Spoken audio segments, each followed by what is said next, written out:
Eu estou aqui com um molho com 3 chaves. E até o final da minha fala, eu vou mostrar para vocês como cada uma dessas chaves pode transformar o seu potencial em potência. Será que a gente pode falar de potência sem falar de autoestima? Na verdade, o que é autoestima para você?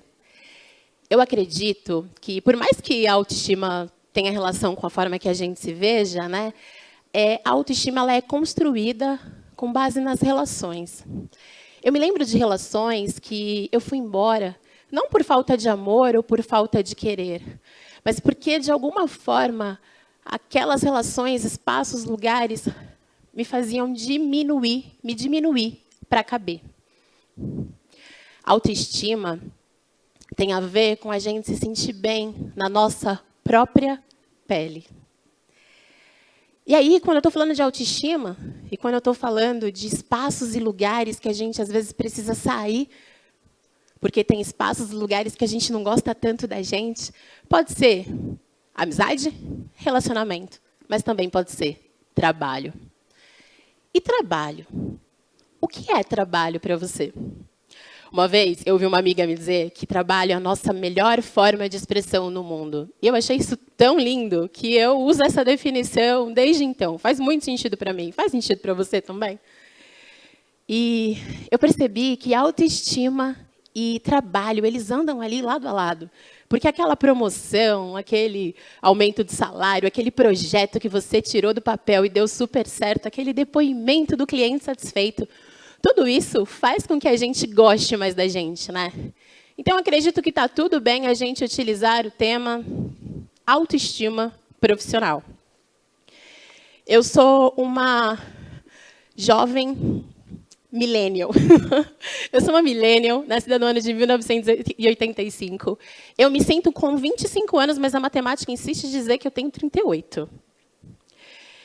A minha geração aprendeu que o trabalho era o centro, né? O centro de sucesso, o centro de realização. E foi assim que eu aprendi, vivi, eu segui essa cartilha. Entrei numa grande empresa, fiz uma carreira de estagiária até gerente. E 15 anos depois, eu fui demitida. Eu achei estranho ter sido demitida. Todo mundo é demitido, ou quase todo mundo é demitido alguma vez na vida, mas eu não tinha visto isso acontecer comigo, eu não via acontecer com os meus pais, perto das pessoas que eu admirava, eu não via acontecer com os meus pais, eu não via acontecer com os meus irmãos, mas aconteceu comigo, a filha caçula. E eu me lembro que eu me questionei muito. E eu me perguntava, o que eu fiz de errado? Será que eu fiz alguma coisa de errado?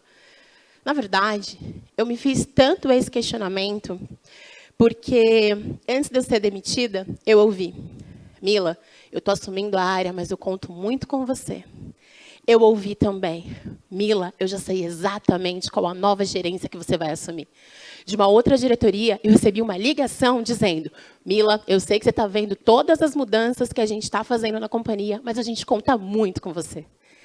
E depois que todas as cadeiras, cargos e posições possíveis para o meu perfil profissional foram ocupados, eu ouvi, Mila, a gente não tem mais espaço para você na companhia.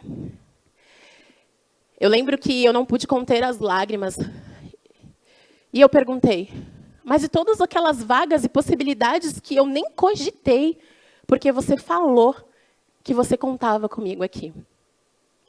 Se eu fechar os meus olhos, eu lembro ainda da expressão vazia, um levantar de ombros e um complemento. Hoje é dia 18 de fevereiro e você fica na empresa até o dia 6 de março. O meu único pedido foi, tá, mas não conta para ninguém? Sabe, eu estou aqui há 15 anos, eu não quero viver essa despedida mais do que o tempo necessário. No tempo necessário, eu falo com a minha equipe, e no tempo necessário, eu falo com as pessoas que precisam saber. E assim, no dia 6 de março, com o almoço de despedida, eu saí da empresa. 5 dias depois, no dia 11 de março, pensei, vou tirar um projeto do papel. Era um projeto que já estava reverberando aqui dentro, sabe? Mas, assim, era um projeto que era um plano B. Ele não tinha sido pensado e nem desenhado ainda para ser um plano A. Mas vamos lá.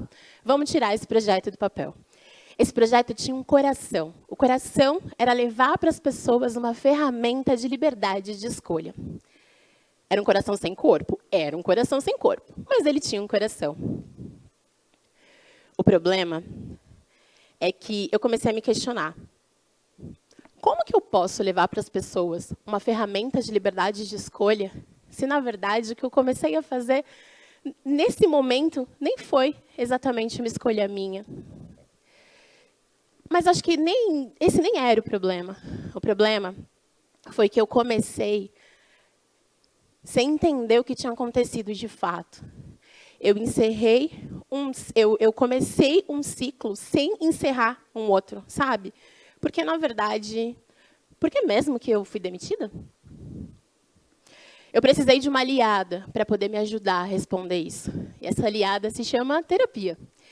E depois de inúmeras sessões de terapia, minha terapeuta, na época, Beth, uma mulher negra também, me disse: Mila, você já entendeu o que aconteceu, né? Foi racismo. Não, Beth, nada a ver. Racismo comigo? Não, não foi não. Sim, Mila, mas aquele racismo que você não pode pegar o telefone e ligar para o canal de integridade da empresa, sabe? Você não pode ali reclamar com compliance, você não pode fazer nada com isso, porque aquele racismo estrutural, sabe? Onde você, uma mulher preta, como gerente de inteligência de mercado de uma multinacional, é estranho, foge da lógica. E para poder voltar para a lógica, o melhor era te tirar dali. Eu relutei bastante. E quando eu estava ali, eu entendi o que a Beth estava falando, e eu falava, é verdade, né? Por que alguém ia falar que contava comigo, depois me demitir? Mas, enfim. Eu, Mila, ativista, cria de educar, fruto de ação afirmativa, eu ia perceber se fosse racismo.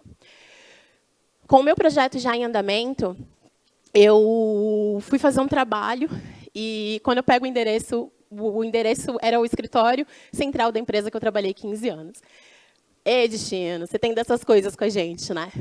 Liguei para um amigo e falei, vou trabalhar aí na rua e tal, vamos se encontrar para um happy hour no final do dia? Vamos sim, vamos conversar. E aí, a gente conversando, eu já tinha elaborado os passos, né, da minha saída, a gente acabou entrando nessa conversa e, nesse momento, ele olha para mim e fala, ô Mila, você está falando isso daí, eu acho que... Você lembra daquele cara lá que trabalhava lá naquele outro estado e que ele era supervisor de tal área? Então, aconteceu algo super parecido com ele. A sua gestão virou gestão dele, e depois de prometer um cargo, uma possibilidade para ele que nunca aconteceu, ele também foi demitido. Esse homem também era um homem negro. E aí, nesse momento, o meu chão se abriu. Eu entendi, eu aceitei, na verdade, o que tinha acontecido. Foi racismo, mas não foi racismo estrutural. Foi um racismo estratégico, orçado, planejado, calculado e realizado. Eu tinha aprendido que, por ser uma mulher negra, eu precisava ser 2 vezes melhor. Mas ali, naquele momento, eu entendi que não adiantava. Tinha algo que era maior do que eu. Um tempo se passou, e 1 ano e 9 meses depois da minha demissão, no dia 21 de dezembro de 2021, eu falei, eu vou me trancar na minha sala de reunião. Essa é uma analogia que eu utilizo quando eu quero silenciar para me ouvir. Mas sabe por que eu fiz isso? Porque, na verdade, eu não estava me aguentando mais. Eu não estava me aguentando, eu não estava aguentando a pessoa que eu tinha me tornado. Uma pessoa que ficava, sei lá, querendo atenção, e entrar em grupos e se diminuindo para caber. E foi aí, quando eu me tranquei na minha sala de reunião, que a primeira chave se apresentou.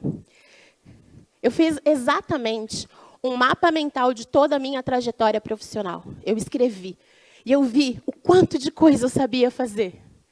E, nesse momento, eu me integrei da minha história. Sem saber, eu estava utilizando uma ferramenta ancestral africana.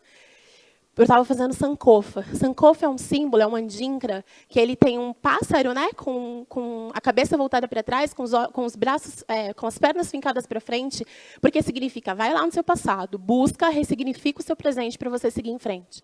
Essa é a chave 1, sankofa.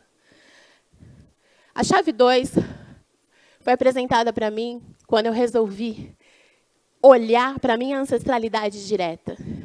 O meu pai sempre contou uma história de que ele viu algo acontecer com um colega de trabalho e ele decidiu que ele não ia ser funcionário por muito tempo e que ele teria sua própria oficina mecânica. E assim ele fez.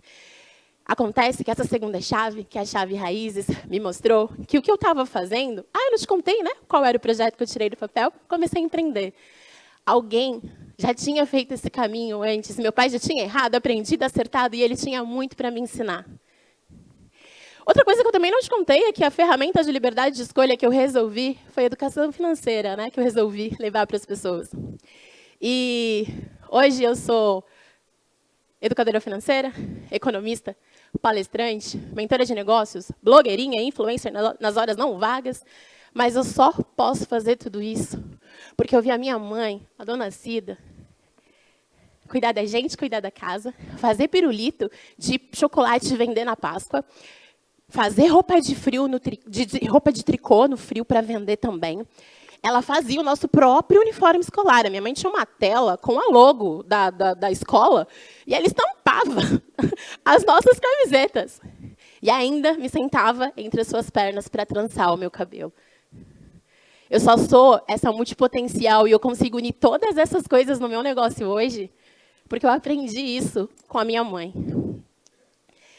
E aí, com a minha autoestima e a minha autoconfiança em dia, um outro andinkra, uma outra ferramenta ancestral africana se apresentou para mim. Ela se chama Aya. A Aya, ela tem um formato de uma samambaia. A samambaia é uma planta que ela representa resistência.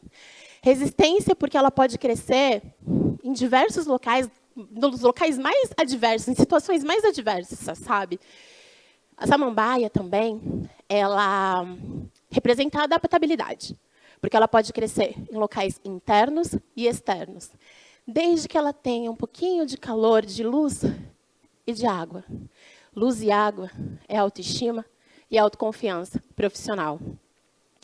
Eu não sei como é que você está hoje. Eu não sei como que anda a sua autoestima, como anda a sua autoestima profissional. Mas eu estou te entregando essas 3 chaves agora, que são essas chaves ancestrais da autoestima profissional. Como Sankofa, você se conecta com a sua história, você integra a sua história profissional, a sua trajetória profissional. Com Raízes, você olha para a sua ancestralidade direta e vê que alguém já trilhou um caminho que já facilitou a jornada para você. E aí, é inevitável, com Sankofa e Raízes em mãos, você se transforma numa Aya. E aí você transforma o seu potencial em potência. Obrigada.